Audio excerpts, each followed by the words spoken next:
El día de hoy te contamos, las ratas gigantes africanas pueden volverse aliadas en el control de tráfico de animales silvestres. Las expresiones faciales de los gatos. Y la Suprema Corte de Justicia revoca amparo y avala pena en caso de maltrato animal.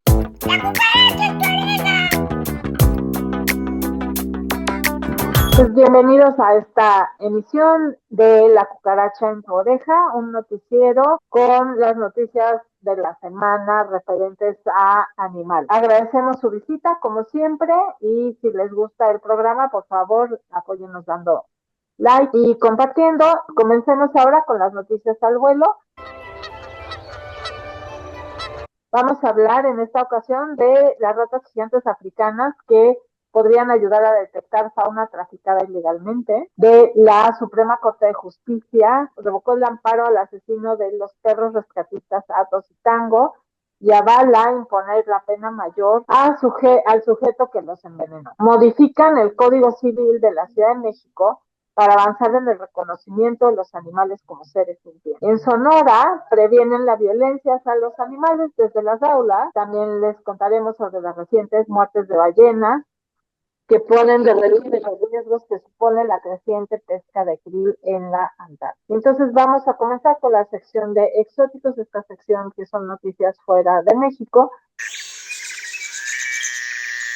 Y vamos a platicar sobre el trabajo que se está haciendo con ratas gigantes africanas para ayudar a detectar los animales silvestres que son sujetos del tráfico ilegal.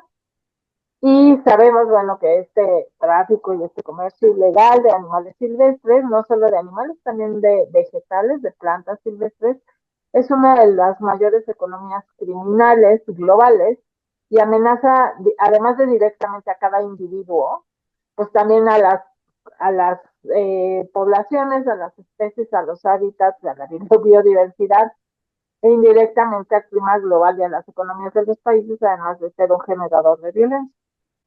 Entonces, actualmente los métodos que más se utilizan para combatir este tipo de actividades pues, se concentran en revisar los contenedores de envío con herramientas como escáneres de rayos.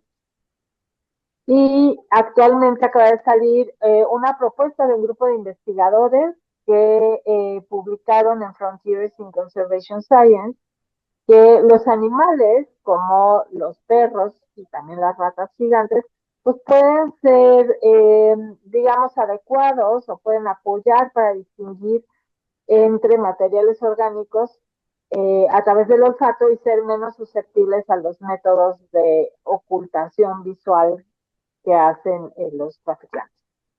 Y bueno, pues en trabajos previos de detección de olores, pues se han utilizado principalmente los perros, ¿no? Sin embargo, los científicos están empezando a entrenar ratas gigantes africanas, Tricetomyces ansorgei, para detectar vida silvestre traficada, tanto plantas como animales.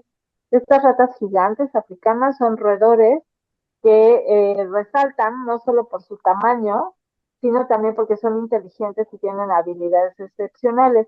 Pueden alcanzar longitudes de hasta 80 metros contando el largo de la cola y pesar entre 1,5 y 3,5 kilogramos.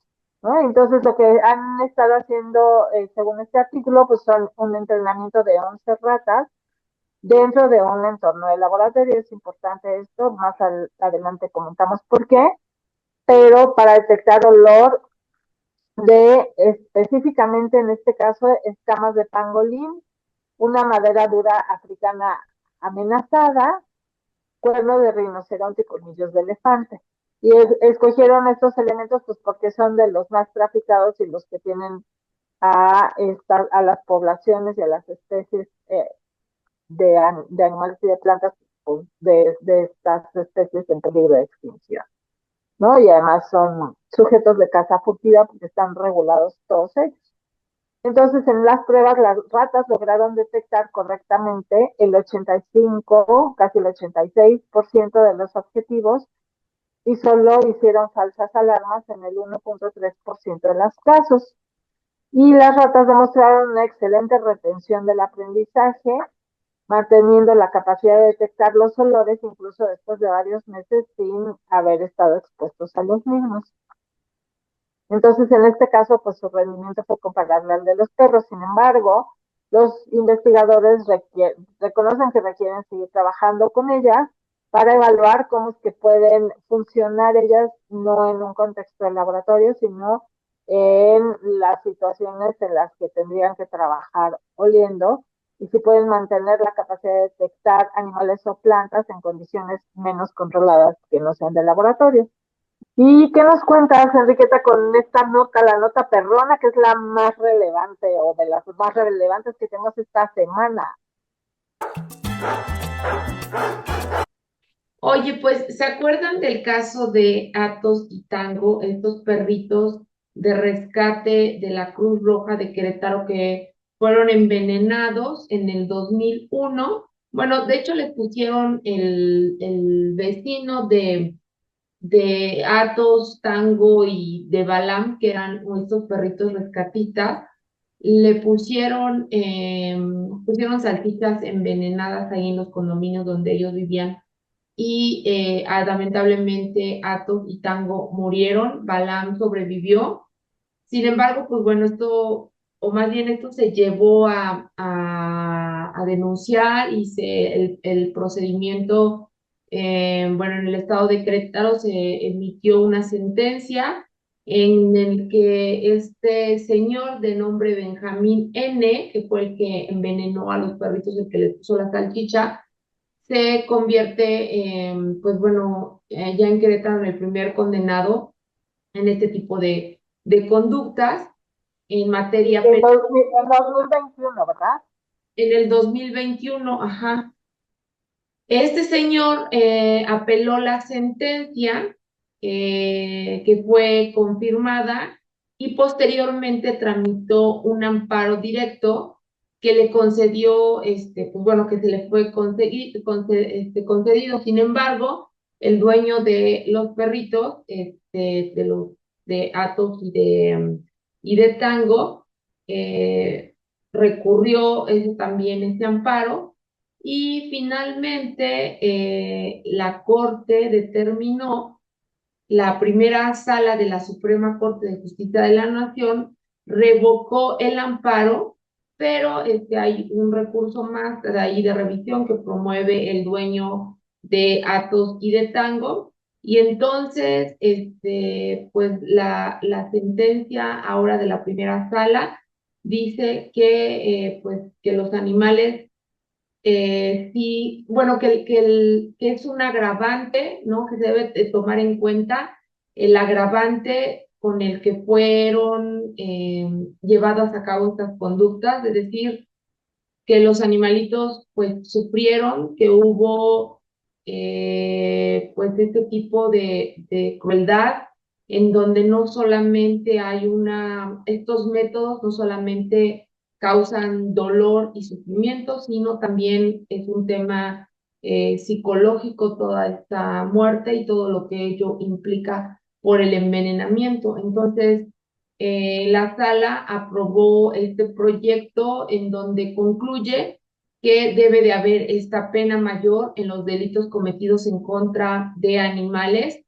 y sobre todo como agravante la utilización de métodos crueles, ya que el señor Benjamín N. Alegaba que había una doble sanción, una por haberlos matado y dos, eh, que alegaba que pues ya se le había puesto una sanción y que no se le podía imponer una doble sanción, alegando estos métodos crueles. Entonces la sala determina que efectivamente, o sea, que no es una doble sanción, que es un agravante y que entonces hay un sufrimiento físico y un sufrimiento psicológico del animal. Entonces, y que además todo esto también degrada la dignidad de los animales.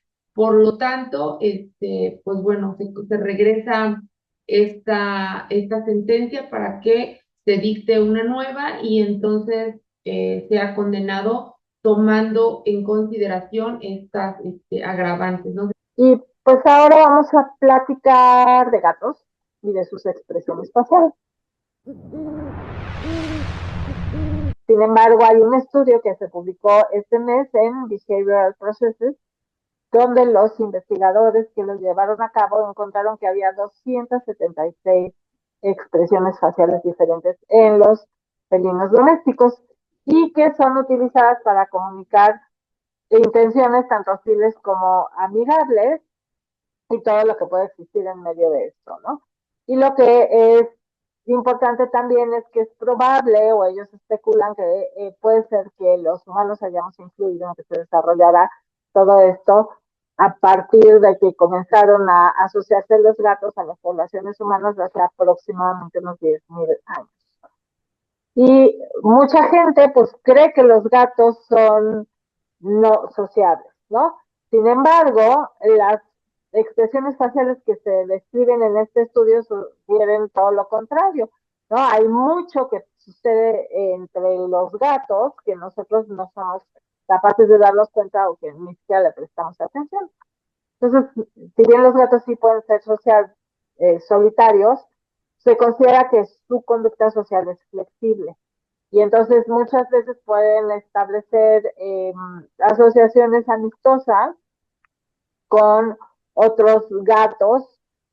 Por ejemplo, cuando viven en un hogar, sabemos que los gatos pueden ser amigos de unos y no de otros, ¿no? Cuando viven con nosotros. O incluso que hacen amigos fuera de las casas, ¿no? En la calle. Y los gatos ferales, que pueden llegar a vivir en colonias de hasta miles de animales, y pueden llegar a invadir islas enteras, ¿no? Entonces, quien hizo la investigación se llama Lorin Scott y es un estudiante de medicina de la Universidad de Kansas y pues siempre pensó cómo era que los gatos se podían comunicar entre ellos, que tenía que haber amor y diplomacia y no nada más peleas, y que la mayoría de los estudios se habían concentrado justamente en la parte de la agresión. Sin embargo, desde el 2021 comenzó a registrar información en un restaurante o en una cafetería que se llama Café Lounge, donde los visitantes humanos podían convivir con los gatos y hacer yoga incluso, cuando había con docenas de gatos que vivían ahí, ¿no? Y que estaban en adopción. Y entonces registró 194 minutos de expresiones faciales de gatos, específicamente las que se dirigían entre gatos, hacia otros gatos, una vez que el café ya había cerrado, entonces no había humanos en ese momento, y junto con una psicóloga evolucionista, Brittany Florkiewicz, de la misma universidad, codificaron todos los músculos faciales, todos los movimientos musculares faciales, excluyendo los que se relacionaran a respirar, masticar, bostezar y cualquier otra cosa que no tuviera específicamente que ver con una conducta social. Y encontraron estas 276 expresiones faciales que hacían un gato hacia el otro, las cuales no son muy lejanas de las 357 que son producidas por los chimpancés. Y cada expresión combinaba alrededor de 26 movimientos faciales únicos, incluyendo la separación de labios, la mandíbula o el maxilar inferior abierto, la dilatación o constricción de pupilas, los parpadeos o parpadeos a medias, las movilizaciones de las esquinas de los labios, lamerse la nariz, los bigotes que se hicieron hacia adelante o hacia atrás y varias posturas de las orejas, ¿no? O sea, son expresiones faciales, no corporales. Y en comparación, por ejemplo, los humanos tenemos 44 faciales, movimientos faciales, aunque los investigadores todavía están tratando de ver cuántas expresiones podemos hacer con esos 44 movimientos faciales. Los perros tienen 27 movimientos faciales, pero otra vez están tratando de ver cuántas expresiones logran hacer con estos 27 movimientos. Entonces, encontraron en el estudio de los gatos que el 45% de las expresiones eran evidentemente amistosas o un 37% evidentemente agresivas, y luego quedaban un 18% que quedaban como en medio, ¿no? Como no podían, eran ambiguas y no podían identificarse. Y pues obviamente no se sabe qué era exactamente lo que se decían los gatos entre ellos, pero a grandes rasgos, pues los gatos tienden a mover sus orejas y los bigotes hacia el otro gato durante una interacción amistosa y hacerlas o alejarlas del gato cuando la interacción es poco amistosa, ¿no? Las pupilas con, constreñidas o reducidas o sí, no dilatadas y lamerse los labios también tienden a ser un indicativo de que hay una confrontación. Y pues ahora platícanos en el dicho legal, la perrona ya fue sobre legislación, pero cuéntanos, tenemos más sobre legislación. Pues bueno, resulta que hay una iniciativa que ya la habían presentado anteriormente, de otros partidos, entran y salen, ya ves, ¿no? Pero al final de cuentas es una iniciativa para reformar el Código Civil, específicamente de aquí de la Ciudad de México, para el reconocimiento en el Código Civil local de los animales como seres sintientes.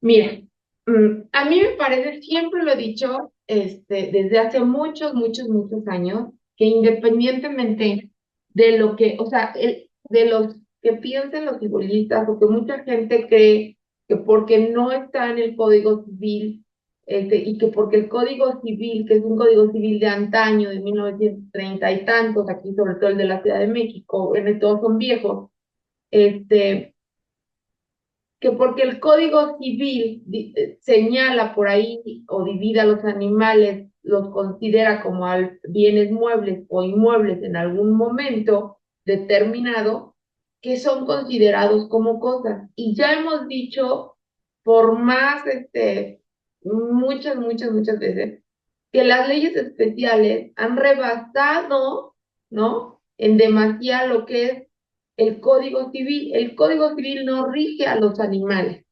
Ahora, en la Ciudad de México, pues ya tenemos una constitución que los reconoce como seres sintientes. Y la constitución está por encima del Código Civil.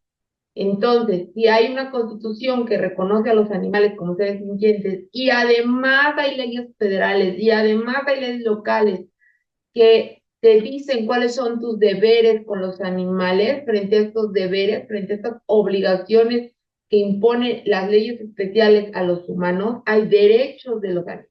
O sea, ya están los derechos de los animales y no los puedes tratar como objeto, es delito, acabamos de hablar de los delitos, ¿no? Entonces, no puedes seguir diciendo que porque el Código Civil lo señala, bla, cuando ya es delito maltratarlos, lastimarlos, incluso no solamente física, sino emocionalmente, porque parece en los peritajes y bla, bla, bla. Pero bueno, como dices, ya para que todo quede en armonía, pues bueno, que se haga, pero tampoco es, ay, la super propuesta y la super iniciativa, y gracias, o sea, ya no son objetos desde hace mucho. Entonces, bueno, ya nada más para concluir, o sea, como que pues no están descubriendo el hilo negro, pero también me cae gordo que malinformen, porque dentro de la iniciativa dicen es que por años se ha considerado los animales como bienes y no sé qué, o sea, no hacen todo este análisis de, a ver, ya hay leyes, lo que vamos a hacer nada más es unificar todas las leyes o armonizarlas, mejor dicho, ¿no? Y que esto ya quede claro, pero pues bueno, hay estas leyes especiales, no, ay, vamos, por fin van a dejar de ser bienes y por fin, ¿no? Entonces, nada más ese punto y ya que no le hagan al cuento. O sea, ya está la Constitución de la Ciudad de México, es de reconocimiento y el Código Civil está abajo de la Constitución. Pues muchas gracias por la explicación, Enriqueta, y bueno, pues esperemos que finalmente quede todo en orden con que no se agarren de leyes viejas para fastidiar a los animales, ¿no? Claro. Y pues ahora vamos a platicar de salvajes, esos impactos que generamos los humanos por nuestro consumo, ¿no? Y precisamente es sobre la manera en la que se están afectando las ballenas eh, por la pesca de krill en la Artántida. Y es que dos ballenas jorobadas fueron muertas y otra muy gravemente herida este año en las redes que se utilizan para recolectar el krill, que utilizan para hacer harina de pescado, que luego se utiliza para los alimentos, sobre todo de animales, y también pero también para alimento humano, y para hacer estas píldoras de omega 3 que luego encontramos para hacernos más listos, y pues no, parece que nos hacemos más tontos porque destruimos todo. Y este krill se está pescando cerca de la Antártida, ¿no? El krill es parte de lo que conocemos como el plancton, son unos crustáceos chiquititos que pues sí son muy abundantes, pero son la fuente fundamental de alimento de las ballenas o de algunas especies de ballenas. Entonces, estas muertes de ballenas no habían sido reportadas previamente, fueron discutidas durante las negociaciones entre Estados Unidos, China, Rusia y otros muchos países, más de 20, en las que los funcionarios al final no lograron avanzar en los objetivos de conservación que han estado debatiendo por muchos años, pero sí lograron tratar de poner algunos límites de pesca en el Océano Austral que han estado vigentes desde 2009. En conjunto, las muertes de ballena y la reducción de los límites de captura, pues eh, son una especie de revés para esta pesquería remota de krill que ha experimentado justamente un auge en los últimos años y planea expandirse más al haber adquirido su mayor recolector, Aker Biomarine en Noruega, apoyo de una firma estadounidense, del capital de una firma estadounidense.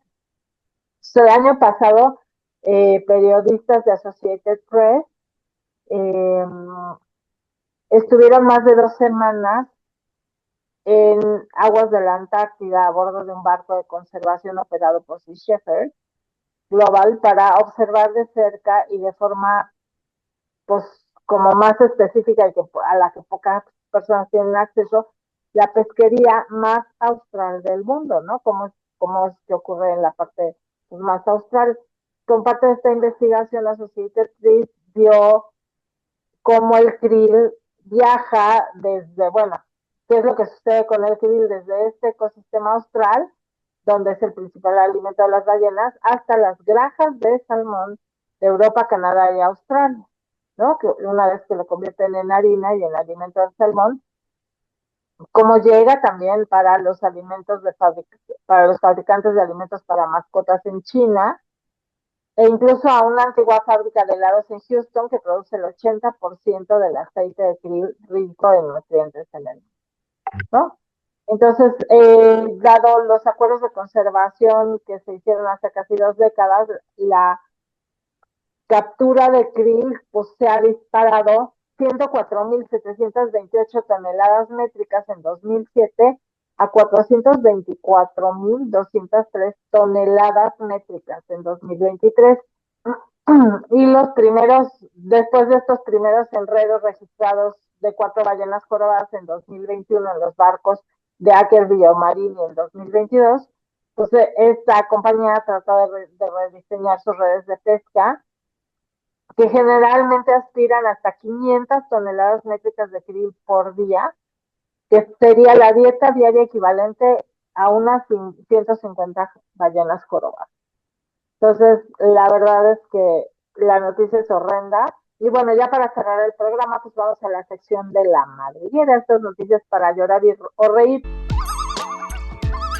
Este trabajo que se había estado haciendo, creo que en otro estado también lo habíamos comentado en otro programa, de prevenir la violencia hacia los animales desde las aulas. Y es que en Sonora, a través de la Secretaría de Seguridad Pública, van ellos y a las escuelas de niños y adolescentes para platicar de lo que es, bueno, de la importancia que es el respeto a los animales utilizando personajes ficticios, ¿no? Para contar historias, para decirles, pues bueno, transmitirles un mensaje de acuerdo a su edad y que los adolescentes y los niños pues sean también más responsables y más cuidadosos y entiendan, ¿no? Que los animales son seres sensibles, seres sintientes, seres inteligentes y pues es una labor y una actividad que creo que siempre el tema de educación es lo que puede rescatar a cualquier pueblo de cometer actos imprudentes, actos injustos, ¿no? Sí, pues eso sería todo.